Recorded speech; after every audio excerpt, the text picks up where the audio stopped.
Hello everyone, welcome back to LK Group of Educational Services. അപ്പോൾ നമ്മൾ കഴിഞ്ഞ വീഡിയോയിൽ നമ്മൾ ഹരപ്പൻ സിവിലൈസേഷനെ കുറിച്ചായിരുന്നു പഠിച്ചിരുന്നത്. നമ്മൾ അതിൽ മൊഹൻജുദാരോനെ കുറിച്ചും സിറ്റാഡലിനെ കുറിച്ചും ഗ്രേറ്റ് ബാത്തിനെ കുറിച്ചും ഒക്കെ നമ്മൾ അറിഞ്ഞു. അതേപോലെ തന്നെ നമ്മുടെ ഇൻട്രൊഡക്ടറി ക്ലാസ്സിൽ നമ്മൾ ഓരോ സ്റ്റേജസ്, അതായത് നമ്മളിപ്പോൾ പാലിയോലിത്തിക്, മെസോലിത്തിക്, നിയോലിത്തിക് എന്നൊക്കെ പറഞ്ഞ ഓരോ ഫേസുകളും നമ്മൾ കണ്ടിരുന്നു. ഇനി നമ്മൾ ഇന്നത്തെ ക്ലാസ്സിൽ ഹരപ്പൻ സിവിലൈസേഷനിൽ നമ്മൾ അറിഞ്ഞിരിക്കേണ്ട ബാക്കി കുറച്ച് ഫീച്ചേഴ്സിനെ കുറിച്ചാണ് പഠിക്കാൻ പോകുന്നത്. അപ്പോൾ എന്താണ് ഹരപ്പൻ സിവിലൈസേഷൻ, അല്ലെങ്കിൽ എന്തായിരുന്നു ഇൻഡസ് വാലി സിവിലൈസേഷൻ എന്ന് മനസ്സിലാക്കിയാലാണ് ഹൗ ഫാർ നമ്മൾ എത്തിയിട്ടുണ്ടെന്ന് നമുക്ക് മനസ്സിലാവുക. So I hope all other classes were useful. അപ്പോൾ ഇന്നത്തെ ക്ലാസ്സിൽ നമുക്ക് ബാക്കി പഠിക്കാം. സോ ഹരപ്പൻ സിവിലൈസേഷൻ ആൻഡ് അതിൽ നമ്മൾ അർബൻ ഇൻഫ്രാസ്ട്രക്ചർ ആൻഡ് ആർക്കിടെക്ചറിനെ കുറിച്ചാണ് നോക്കാൻ പോകുന്നത്. urban infrastructure and architecture. അപ്പോൾ ഇതോടുകൂടി നമ്മൾ സാലിയൻ ഫീച്ചേഴ്സ് ഒക്കെ കണ്ടു. ഗ്രേറ്റ് ബാത്ത് കണ്ടു, ടൗൺഷിപ്പ് കണ്ടു, സിറ്റാഡൽ കണ്ടു, ഒരു ഡ്രൈനേജ് സിസ്റ്റം കണ്ടു. ഇതോടുകൂടി നമുക്ക് മനസ്സിലാവും എത്ര ഫോർവേഡ് തിങ്കർ ആയിരുന്നു അവർ എത്രത്തോളം അവർക്ക് പെർസ്പെക്റ്റീവും പെർസെപ്ഷനും ഉണ്ടായിരുന്നു അവരുടെ ടൗണിനെ കുറിച്ച്, അവരുടെ സിറ്റിയെ കുറിച്ച് നമുക്ക് മനസ്സിലാവും.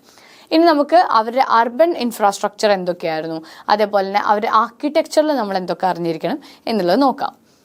By 2600 BCE, small early Harappa communities had developed into large urban centers.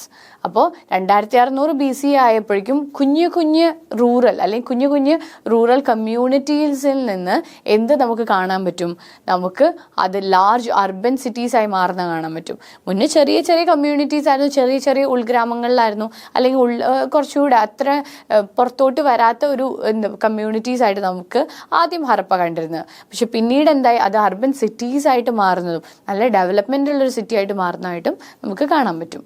These cities include Harappa, Jangriwala and Mohenjo-daro in modern day Pakistan, and Dholavira, Kalibangan and Rakhigarhi, Rupar and Lothal in modern day India. അപ്പോൾ നമുക്കറിയാം India Pakistan, നമ്മൾ Harappan civilisation എടുക്കുമ്പോൾ എല്ലാം ഇന്ത്യയിലല്ല, കുറച്ചൊക്കെ പാകിസ്ഥാനിലുണ്ട്. അതാണ് ഈ areas. അപ്പോൾ ഈ ഏരിയാസിൽ സ്പ്രെഡ് ഔട്ട് ചെയ്തിട്ടായിരുന്നു എന്ത്, ഹരപ്പൻ സിവിലൈസേഷൻ.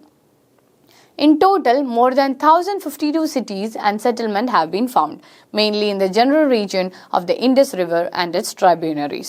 അപ്പോൾ മോർ ദാൻ 1052 സിറ്റീസ് വരെയാണ് നമ്മൾ ഹരപ്പൻ സിവിലൈസേഷൻ അണ്ടറിൽ കണ്ടെത്തിയിരിക്കുന്നത്. അതിൽ ഏറ്റവും കൂടുതൽ എന്താണ്, നമുക്ക് ഇൻഡസ് റിവർ ട്രൈബ്യൂണറീസിൻ്റെ ഇതിലായിട്ടാണ് നമുക്ക് പല ലൊക്കേഷൻസും കണ്ടുകിട്ടിയിരിക്കുന്നത്. അപ്പോൾ നമുക്ക് മനസ്സിലാവും ദേ ആർ വെൽ പ്ലാൻഡ്. എങ്ങനെ സെറ്റിൽ ചെയ്യണം, എവിടെ സെറ്റിൽ ചെയ്യണം, എന്തൊക്കെ അവർക്ക് വേണം എന്നുള്ള അവർക്ക് നേരത്തെ കൂട്ടി അറിയാമായിരുന്നു. Mohenjo-daro is thought to have been built in the 26th century BCE. It became not only the largest city of the Indus Valley civilization but one of the world's earliest major urban centers. Mohenjodaro എന്ന് പറയുന്നത് നമ്മുടെ ഒരു ഊഹം വെച്ചിട്ട്, അല്ലെങ്കിൽ നമ്മുടെ ഒരു calculation വെച്ചിട്ട് 26th സെഞ്ച്വറിയിലാണ് കൺസ്ട്രക്ട് ചെയ്തത്, അല്ലെങ്കിൽ മോഹൻജോദാരോ എന്ന് പറയുന്നത് ഫോർമുലേറ്റ് ചെയ്തത് 26th സെഞ്ച്വറി BCE എന്നാണ് നമ്മുടെ നിഗമനം. പക്ഷേ അതേപോലെ തന്നെ അതിൽ വേറൊരു ഫീച്ചർ നമ്മൾ ഓർത്തു വെക്കേണ്ടത്, ഇൻഡസ് വാലി സിവിലൈസേഷൻ അണ്ടറിൽ തന്നെ ഏറ്റവും ലാർജസ്റ്റ് സിറ്റി എന്ന് പറയുന്നത് മോഹൻജോദാരോ ആയിരുന്നു. അവിടെ അത് വേറെ ഒന്നുമായിട്ടും കൂടെ അറിയപ്പെടുന്നുണ്ട്. എന്താണ്, one of the worlds earliest major urban centres. വെറും സിറ്റി ആയിരുന്നില്ല, പക്ഷെ ഏർബൻ സെൻറ്റർ തന്നെയായിരുന്നു മോഹൻജോദാരോ. അത് വേൾഡിൽ തന്നെ ഒരു അതായത് നമുക്ക് ജസ്റ്റ് മോഹൻജോദാരോ ആയിരുന്നു ആദ്യത്തെ എന്ന് പറയാൻ പറ്റില്ല, കാരണം പല സിവിലൈസേഷനുകളിലും അവരുടേതായുള്ള മോഡേണൈസേഷൻ ഉണ്ടായിരുന്നു. പക്ഷെ എടുക്കുമ്പോൾ മോഹൻജോദാരോ അതിൽ ഒന്നാണ്. It is one among dum. അപ്പോൾ വേൾഡിൽ തന്നെ ഏറ്റവും വലിയ മോഡേണൈസ്ഡ് urban സിറ്റി ആയിട്ടും മോഹൻജോദാരോ കാണപ്പെടുന്നുണ്ട്. Located west of the Indus River in the Larkan district, Mohenjo-daro was one of the most sophisticated cities of this period with advanced engineering and urban planning. നമ്മൾ മോഹൻജോദാരോയിൽ വേറെ എന്താ മനസ്സിലാക്കേണ്ടത്, ഹരപ്പൻ സിവിലൈസേഷൻ തന്നെ എത്ര modernised ആയിരുന്നു നമുക്കറിയാം. പക്ഷെ മോഹൻജോദാരോയിൽ വന്നപ്പോൾ നമുക്ക് എന്ത് മനസ്സിലാവും, urban planning എങ്ങനെ, അതായത് ഒരു 2 story ബിൽഡിംഗ് എങ്ങനെ പണിയണം, അതേപോലെ തന്നെ അതിൻ്റെ ഉള്ളിൽ തന്നെ പല ഇപ്പോൾ കിണറുകൾ നമ്മൾക്കറിയാം. കിണറുകൾ ഇപ്പോൾ നമ്മൾ വീടിൻ്റെ പുറത്താണ് വെക്കുക. പക്ഷേ നമ്മൾ മോഹൻജോദാരോ ടൗൺഷിപ്പ് ഒക്കെ നമ്മൾ നോക്കിക്കഴിഞ്ഞാൽ നമുക്ക് വെച്ചിട്ടും well was connected with house. രണ്ട് രീതിയിൽ നിന്നും ആക്സസിബിൾ ആയിട്ടുള്ള, അത് പുറത്തുനിന്നുള്ള ആൾക്കാർക്കും അകത്തുനിന്നുള്ള ആൾക്കാർക്കും ഈക്വൽ ആയിട്ട് ആക്സസിബിൾ ആയിട്ടുള്ള, അതേപോലെ വീടുകളിലുള്ളിൽ കൺസ്ട്രക്ട് ചെയ്യുന്ന റൂംസ് ആണെങ്കിലും അതിൻ്റേതായിട്ടുള്ള എന്താ പറയുക ഹോൾ കൺസ്ട്രക്ഷൻ ഓഫ് ഹൗസ് എടുത്താലും വളരെ urbanized ആയിട്ടും വളരെ ഡെവലപ്മെൻ്റ് ആയിട്ടുള്ള കൺസ്ട്രക്ഷൻസ് ആണ് നമുക്ക് കാണാൻ പറ്റുന്നത്. അതുകൊണ്ട് തന്നെ മോഹൻജോദാരോ എന്ന് പറയുന്നത് ലാർക്കാന ഡിസ്ട്രിക്റ്റിൽ നമ്മൾ കണ്ടുവന്ന മോഹൻജോദാരോ എന്ന് പറയുന്നത് നമ്മൾ സിറ്റീസ് പീരീഡിൽ കാൽക്കുലേറ്റ് ചെയ്യുമ്പോൾ ഏറ്റവും സൊഫിസ്റ്റിക്കേറ്റഡ് സിറ്റി ആയിട്ടാണ് കാണപ്പെടുന്നത്. മൊഹൻജുദാരോ, ഇതായിരുന്നു മൊഹൻജുദാരോ ടൗൺഷിപ്പിൻ്റെ, അതായത് ഇപ്പോൾ എന്താണോ ബാക്കിയുള്ള അതിൻ്റെ ഒരു ഇമേജ് ആണ് ഇത്. മൊഹൻജുദാരോൻ്റെ ഇതിൻ്റെ കൺസ്ട്രക്ഷൻ തന്നെ നമുക്ക് കണ്ടാൽ മനസ്സിലാവും. ഓരോ ഏരിയാസ് എങ്ങനെയാണ് അവർ കവർ ചെയ്തിരിക്കുന്നത്, ഓരോ ഏരിയാസിലെ കൺസ്ട്രക്ഷൻ നോക്കിയാൽ ഇപ്പം നമുക്ക് ജസ്റ്റ് ഓരോ ബ്രിക്സ് അല്ലെങ്കിൽ ഓരോ ജസ്റ്റ് ചെറിയ ചെറിയ ഇതുകളായിട്ടേ തോന്നുള്ളൂ. പക്ഷെ ഇതൊക്കെ എത്രത്തോളം സിറ്റി പ്ലാനിങ് അവർക്കുണ്ടായിരുന്നു നമുക്ക് ഈ ഒരു ബാക്കിയുള്ള ആർക്കിയോളജിക്കൽ എക്സ്കവേഷൻ മനസ്സിലാക്കാൻ പറ്റും. Harappa was a fortified city in modern-day Pakistan that is believed to have been home to as many as 23,500 residents living in sculptured houses with flat roofs made of red sand and clay. അപ്പോൾ ഇതിൽ നിന്ന് നമുക്ക് എന്ത് മനസ്സിലാക്കാൻ പറ്റും? ഹരപ്പ എന്ന് പറയുന്നത് എന്താണ്? വെറുതെ ഓപ്പൺ സിറ്റി ആയിരുന്നില്ലേ, ഇറ്റ് വാസ് ഫോർട്ടിഫൈഡ്. ഇവിടെ ഒരു വാർ വന്നാൽ പോലും എങ്ങനെ അവിടുത്തെ ഉള്ളിലുള്ള സിറ്റീസിലുള്ള ജീവിക്കുന്ന ആൾക്കാരെ എങ്ങനെ പ്രൊട്ടക്റ്റ് ചെയ്യാമെന്ന് വരെ അവർ പ്ലാൻ ചെയ്തിരുന്നു. അതുകൊണ്ട് തന്നെ ഹരപ്പൻ സിറ്റി എന്ന് പറയുന്ന ഒരു ഫോർട്ടിഫൈഡ് സിറ്റി ആയിരുന്നു. അത് എന്ന് പറയുന്നത് ഇപ്പോൾ എവിടെയാണ്? ഇന്ത്യയിലല്ല, മോഡേൺ പാകിസ്ഥാനിലാണ് ഈ ഹരപ്പൻ സിറ്റീസൊക്കെ സിറ്റുവേറ്റ് ചെയ്തിരുന്നത്. അതേപോലെ തന്നെ എത്രത്തോളം ആൾക്കാർ അവിടെ ജീവിച്ചിരുന്നു എന്നാണ് നമ്മുടെ ഒരു നിഗമനം. അറൌണ്ട് 23,500 റെസിഡൻസ് അവിടെ ജീവിച്ചിരുന്നു. അവർക്ക് വേണ്ട എല്ലാത്തരം ഇതുകളും ആ സിറ്റിയുടെ ഉള്ളിൽ തന്നെ ഉണ്ടായിരുന്നു. അതേപോലെ തന്നെ അവരുടെ വീടുകളുടെ പ്രത്യേകത എന്താണ്? അവരുടെ വീടുകൾ എന്ന് പറയുന്നത് മേലോട്ട് പണിതിട്ട് ഫ്ലാറ്റ്, അതായത് റൂഫ്ഡ് ആയിരുന്നില്ല, പക്ഷെ ഫ്ലാറ്റ് റൂഫ്സ് ആയിരുന്നു നമുക്ക് കാണാൻ പറ്റുക. ഫ്ലാറ്റ് ആയിട്ടുള്ള റൂഫ്സ് ഉള്ള വീടുകളായിരുന്നു. എന്ത് വെച്ചിട്ടാണ് അത് പണിതിരുന്നത്? റെഡ് സാൻഡും ക്ലേ വെച്ചിട്ടുമായിരുന്നു ഈ റൂഫ്സ് കൺസ്ട്രക്ട് ചെയ്തിരുന്നത്. The city spread over 150 hectares, 370 acres, and had fortified administrative and religious centers of the same type used in Mohenjo-daro. നമ്മൾ മൊഹൻജുദാരോയിൽ കാണപ്പെടുന്ന പോലെ മൊഹൻജുദാരോ നമുക്കറിയാം urbanized city ആണ്, സൊഫിസ്റ്റിക്കേറ്റഡ് urbanized city ആയിട്ടാണ് മൊഹൻജുദാരോ കാണുന്നത്. ആ മൊഹൻജുദാരോ പോലെ തന്നെ നമ്മുടെ ഹർപ്പൻ സിവിലൈസേഷൻ എടുക്കുമ്പോഴും അതെന്താണ്? ഫോർട്ടിഫൈഡ് ആയിരുന്നു. അതേപോലെ തന്നെ അതിന് വേണ്ടതായിട്ടുള്ള റിലീജിയസ് പ്ലേസുകൾ ഉണ്ടായിരുന്നു അതിൻ്റെ ഉള്ളിൽ തന്നെ. അതിൻ്റേതായിട്ടുള്ള അഡ്മിനിസ്ട്രേറ്റീവ് ഏരിയ ഉണ്ടായിരുന്നു, എല്ലാം ഉണ്ടായിരുന്നു. It was A township. It included everything. എന്തൊക്കെ വേണോ അത് ആ ഫോർട്ടിഫൈഡ് സിറ്റിയുടെ ഉള്ളിൽ ഉണ്ടായിരുന്നു. Both cities had similar organization and featured citadels, central area in a city that were heavily fortified, protected with defensive military structures. Additionally, both cities were situated along the Indus River. This structure would have allowed those at the higher level of the building in either city to look down the river and see into the distance. ഇനി നമുക്ക് എങ്ങനെയായിരുന്നു ആ township എന്നാണ് ഇതിൽ പറയുന്നത്. അതായത് നമ്മളിപ്പോൾ മൊഹൻജുദാരോ എടുക്കുകയാണെങ്കിലും ഹറപ്പ എടുക്കുകയാണെങ്കിലും citadel എന്ന് പറയുന്ന ഒരു ഹയർ ഏരിയയിലായിരുന്നു സിറ്റുവേറ്റ് ചെയ്തിരുന്നത്. ടൗൺ താഴെയായിരുന്നു സിറ്റുവേറ്റ് ചെയ്തിരുന്നത്. ഇതിൻ്റെ താഴെ കൂടെയാണ് റിവർ ഒഴുകുന്നത്. അവിടെ തന്നെയായിരുന്നു അഗ്രികൾച്ചർ ഏരിയ. അപ്പോൾ അതുകൊണ്ട് തന്നെ ഈ ഫുൾ ബിൽഡിംഗ് അല്ലെങ്കിൽ ഒരു ഫുൾ ടൗൺ എന്ന് പറയുന്നത് ഫോർട്ടിഫൈഡ് ആണ്. അപ്പോൾ സിറ്റാഡലിലാണ് ഇപ്പോൾ അഡ്മിനിസ്ട്രേറ്റീവ് സെക്ഷൻ പ്രവർത്തിക്കുന്നതെങ്കിൽ അവിടെ നിന്ന് അവർക്ക് അവരുടെ ഹോൾ ടൗൺഷിപ്പ് ഓവർവ്യൂ ചെയ്യാൻ പറ്റും. റിവറിൻ്റെ ഫ്ലോ ആണെങ്കിലും ഇപ്പോൾ എന്താ പറയുക, നമുക്കറിയാം മിക്കതും നദി വഴിയായിരിക്കും ആൾക്കാർ ഉള്ളിലേക്ക് അല്ലെങ്കിൽ സിറ്റി ടൗൺഷിപ്പിലേക്ക് വരുന്നത്. അപ്പോൾ അതിലേക്കുള്ള correct view സിറ്റാഡലിൽ നിന്നുണ്ടായിരുന്നു.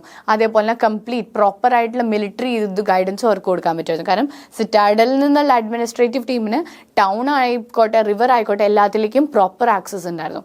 So they had a very good planning, understanding how they have to view it. എങ്ങനെയായിരിക്കണം, എങ്ങനെ നിന്നാലാണ് അവർക്ക് സെക്യൂരിറ്റി പൂർത്തിയാക്കാൻ പറ്റുക, ഇതൊക്കെ അവർക്ക് ഓൾറെഡി അറിയാമായിരുന്നു. അപ്പോൾ ഇൻഡസ് റിവർ, ഇപ്പോൾ റിവറിൽ നിന്ന് കുറച്ചുകൂടെ ഹൈറ്റിലാണ് സിറ്റാഡൽ സിറ്റുവേറ്റ് ചെയ്തിരുന്നത്. This structure would have allowed those at the higher level of the building in either city to look down the river and see into the distance. The remains of the Indus Valley civilization cities indicate remarkable organization. There were well-ordered wastewater drainage and trash collection system, and possibly even public bath and granaries, which are storehouses for grain. Most city dwellers were artisans and merchants grouped together in distant neighborhood. The quality of urban planning suggests efficient municipal government that placed a higher priority on hygiene or religious ritual. അപ്പോൾ നമുക്ക് എന്താണ് ഇതെന്ന് conclude ചെയ്യാൻ പറ്റുക? നമ്മൾ Indus Valley civilisation എടുക്കുമ്പോൾ തന്നെ ഒരു റിമാർക്കബിൾ ഐഡിയ അല്ലെങ്കിൽ റിമാർക്കബിൾ പ്ലാൻ നമുക്ക് മനസ്സിലാവും. അതിപ്പോൾ നമ്മളിപ്പോൾ ഗ്രേറ്റ് ബാത്ത് എടുക്കുകയാണെങ്കിലും അത് റിലീജിയസ് റിച്വൽ ആയിട്ടാണ് ഗ്രേറ്റ് ബാത്ത് കാണുന്നത്. എന്നാൽ പോലും അതിനുള്ള എല്ലാവരെയും ഒരുമിച്ച് കൊണ്ടുവരുന്ന ഒരു ഏരിയ അവർക്ക് കൺസ്ട്രക്ട് ചെയ്യാൻ പറ്റിയിരുന്നു. അതേപോലെ തന്നെ ഇപ്പോൾ ഗ്രൈനറീസ് എടുത്താലും സിറ്റാഡൽ എടുത്താലും എങ്ങനെയായിരുന്നു അവർ ഓവർവ്യൂ ചെയ്തിരുന്ന ടൗൺ എന്ന് മനസ്സിലാവും. ഈ ഗ്രൈനറീസ് എന്ന് പറയുന്നത് 6-7 ഗ്രൈനറീസ് ഈ സിറ്റാഡലിൻ്റെ ഉള്ളിൽ തന്നെ ഉണ്ടായിരുന്നു. അവർ കൾട്ടിവേറ്റ് ചെയ്യുന്നതൊക്കെ സ്റ്റോർ ചെയ്ത് വെക്കാനും ആവശ്യത്തിന് ഉപയോഗിക്കാനും അവർക്ക് പറ്റിയിരുന്നു. അതുകൊണ്ട് ഒരു സ്കാർസിറ്റി അവർക്ക് അധികം കാണാൻ പറ്റില്ല. അതേപോലെ തന്നെ ഇനിയിപ്പോൾ നമ്മൾ അവർ ഡ്രൈനേജ് സിസ്റ്റം എടുത്താൽ തന്നെ നമുക്ക് മനസ്സിലാവും എത്ര ക്ലിയർ ആയിട്ടാണ് അവർ ഡ്രൈനേജ് സിസ്റ്റം ഉണ്ടാക്കിയിരിക്കുന്നത്. അതായത് ഓരോ വീടുകളിൽ നിന്നും വാട്ടർ കളക്ട് ചെയ്ത് കോമൺ ആയിട്ടുള്ള ഒരു എക്സിറ്റിലേക്ക് എത്തുന്നവരെ ഒരു ബ്ലോക്കും വരാത്ത നല്ല രീതിയിൽ അവർക്ക് ഐഡിയ ഉണ്ടായിരുന്നു. അതായത് ഇപ്പോൾ റൈറ്റ് ആംഗിളിൽ തന്നെ ഓരോ ബ്ലോക്സും ഡിവൈഡ് ചെയ്യുക, അതിലേക്ക് പ്രോപ്പർ ഡ്രൈനേജ് സിസ്റ്റം, അത് ഓപ്പൺ ഡ്രൈനേജ് സിസ്റ്റം പോലും അല്ല, ക്ലോസ് ഡ്രൈനേജ് സിസ്റ്റം, അതൊക്കെ അവർക്ക് പ്രോപ്പർ പ്ലാനിങ് ഉണ്ടായിരുന്നു. അപ്പോൾ അതുകൊണ്ട് തന്നെ നമുക്ക് മനസ്സിലാവും ആ ഒരു സിവിലൈസേഷൻ്റെ മുനിസിപ്പൽ, അതായത് ഹൈജീൻ ആയിക്കോട്ടെ, റിലീജിയൻ ആയിക്കോട്ടെ, ഹെൽത്ത് ആയിക്കോട്ടെ, ഇതിനൊക്കെ എത്ര ഇമ്പോർട്ടൻസ് കൊടുത്തിരുന്നു, അതിന് വേണ്ടിയിട്ട് അവർ എന്ത് നല്ല പ്ലാനിങ് കൊണ്ടുവന്നിരുന്നു എന്നും നമുക്ക് മനസ്സിലാവും. ഒരു ഷോർട്ട് പീരീഡിന് വേണ്ടിയിട്ടല്ല അവർ പല കൺസ്ട്രക്ഷൻസും നടത്തിയിരുന്നത്, ഒരു ലോങ്ങർ പീരീഡ് സർവൈവൽ ഉറപ്പുവരുത്തുന്ന ഒരു കൺസ്ട്രക്ഷനും പ്ലാനിങ്ങും ആയിരുന്നു അവരുടേത്. ഇനി ആൾക്കാരുടെ സെറ്റിൽമെന്റ് എടുത്താണെങ്കിലും നമുക്ക് മനസ്സിലാവും ഹരപ്പൻ സിവിലൈസേഷനിൽ ഏറ്റവും കൂടുതൽ നമുക്ക് കാണാൻ പറ്റുന്ന എന്തൊക്കെയായിരിക്കും, ആർട്ടിസൻസ്, മെർച്ചൻസ്, അല്ലെങ്കിൽ ഫാമിംഗ് ഇതായിട്ട് താമസിക്കുന്ന ആൾക്കാർ. ഇതായിരുന്നു കോമൺ ആയിട്ട് അവിടെ നടന്നിരുന്ന പ്രൊഫഷൻസ്.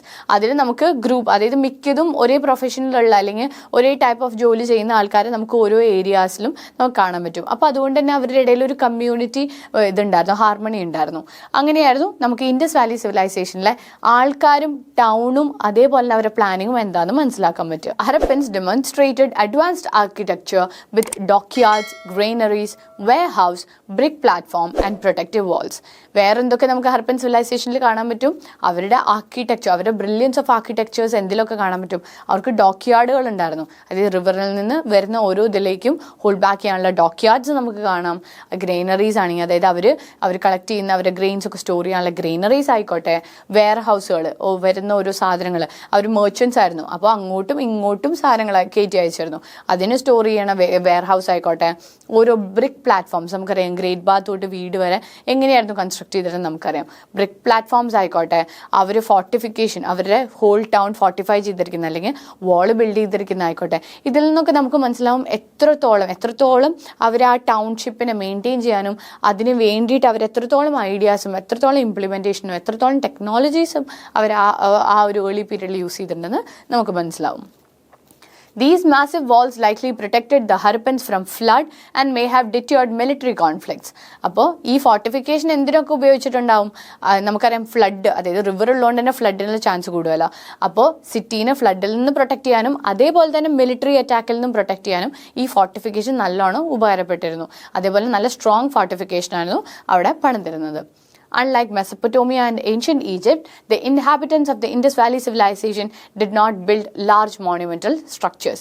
അപ്പോൾ ഇപ്പോൾ എന്താണ് അവർ കമ്പയർ ചെയ്യുന്നത്? നമ്മുടെ ഇൻഡസ് വാലി സിവിലൈസേഷൻ ഉണ്ടല്ലോ, ഇപ്പോൾ ഹരപ്പൻ എടുത്താലും മൊഹൻജുദാരോ എടുത്താലും നമ്മൾ മെസപ്പൊട്ടോമിയൻ സിവിലൈസേഷൻ അല്ലെങ്കിൽ ഏൻഷ്യൻറ്റ് ഈജിപ്റ്റ് സിവിലൈസേഷനെ വെച്ച് കമ്പയർ ചെയ്യുമ്പോൾ നമ്മൾ അധികം വലിയ ബിൽഡിങ്സോ വലിയ മോണ്യുമെൻറ്റ്സ് ഒന്നും പണിതിട്ടില്ല. നമ്മൾ കൂടുതലും നമ്മുടെ സെറ്റിൽമെൻറ്റും നമ്മുടെ ആവശ്യങ്ങൾക്കുള്ള കൺസ്ട്രക്ഷൻസേ നമ്മൾക്ക് കാണാൻ പറ്റുള്ളൂ. അല്ലാണ്ട് പണ്ടത്തെ പിരമിഡ്സൊക്കെ പോലെ ഏൻഷ്യൻറ്റ് ഈജിപ്റ്റ്സിൻ്റെയും മെസപ്പൊട്ടോമിയൻ്റെയും പല ഇതുകളും കൺസ്ട്രക്ഷൻസും നമുക്ക് ഈ ഒരു ഇൻഡസ് വാലി സിവിലൈസേഷൻ എടുക്കുമ്പോൾ കാണാൻ പറ്റില്ല. There is no conclusive evidence of palace or temples or even of king or armies or priest. And the largest structure may be granaries. ഇനി നമ്മളിപ്പോൾ ഇൻഡസ് വാലി സിവിലൈസേഷനിൽ ഹരപ്പൻ സിവിലൈസേഷൻ എടുത്ത് നോക്കിയാലും നമുക്ക് എന്തൊന്നും അതായത് കാണാൻ പറ്റില്ല, അല്ലെങ്കിൽ നമുക്ക് ഇതുവരെയായിട്ടും കൺക്ലൂസീവ് എവിഡൻസുകൾ കിട്ടിയിട്ടില്ല.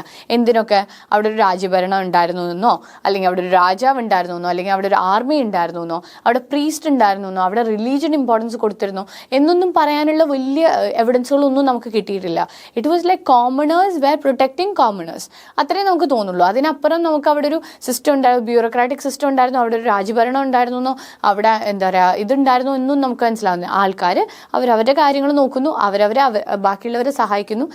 അങ്ങനെ ഒരു സിസ്റ്റമാറ്റിക് സിസ്റ്റം നമുക്ക് കാണാൻ പറ്റിയിട്ടുള്ളൂ. അല്ലാണ്ട് അവിടെ പ്രീസ്റ്റിനെയോ കിങ്ങിനെയോ ഒന്നും നമുക്ക് കാണാനുള്ള അല്ലെങ്കിൽ അതിലേക്ക് പോയിന്റ് ഔട്ട് ചെയ്യാനുള്ള എവിഡൻസുകളൊന്നും നമുക്ക് കിട്ടിയിട്ടില്ല. പക്ഷേ അൺലൈക്ക് മെസപ്പൊട്ടോമിയൻ സിവിലൈസേഷൻ നമുക്ക് അതിൻ്റെയൊക്കെ, അല്ലെങ്കിൽ ഇപ്പോൾ ചൈനീസ് സിവിലൈസേഷൻ എടുത്താലും അതിൻ്റെയൊക്കെ എലമെൻറ്റ്സ് നമുക്ക് കാണാൻ പറ്റും. പിന്നെ നമ്മൾ അതിലേക്ക് എടുക്കുമ്പോൾ, അതായത് ഇപ്പോൾ മോണ്യുമെന്റ്സ് ഇല്ലെങ്കിലും പോലും നമ്മുടെ ഇൻഡസ് വാലി സിവിലൈസേഷനിൽ ലാർജസ്റ്റ് കൺസ്ട്രക്ഷൻ എന്ന് പറയുന്നത് ഗ്രാനറീസ് ആയിരിക്കും. ഈ ഫുഡ് അല്ലെങ്കിൽ ഗ്രെയിൻസ് സ്റ്റോർ ചെയ്യാനുള്ള ഗ്രാനറീസ് വലുതായിരുന്നു.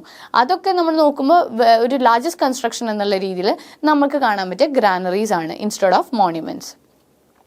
The city of Mohenjo-daro contains the Great Bath, which may have been a large public bathing and social area. പിന്നെ നമുക്ക് പറയാൻ പറ്റുന്ന, അതായത് നമ്മുടെ ആർക്കിയോളജിക്കൽ എക്സ്കവേഷനിൽ നിന്ന് നമുക്ക് പറയാൻ പറ്റുന്ന വേറൊരു സാധനം എന്ന് പറയുന്നത് മൊഹൻജോദാരോയിൽ കണ്ടുകിട്ടിയ എന്താണ് ഗ്രേറ്റ് ബാത്ത് ആണ്. ആ ഗ്രേറ്റ് ബാത്ത് റിച്വൽ ആവശ്യത്തിന് യൂസ് ചെയ്തു എന്ന് നമുക്ക് വിചാരിക്കാൻ പറ്റും. ഒരു സോഷ്യൽ എല്ലാവരും കൂടെ മീറ്റ് ചെയ്യുന്ന ഒരു പ്രോപ്പർ ഒരു ഏരിയ ആയിട്ട് നമുക്ക് കാണാൻ പറ്റും.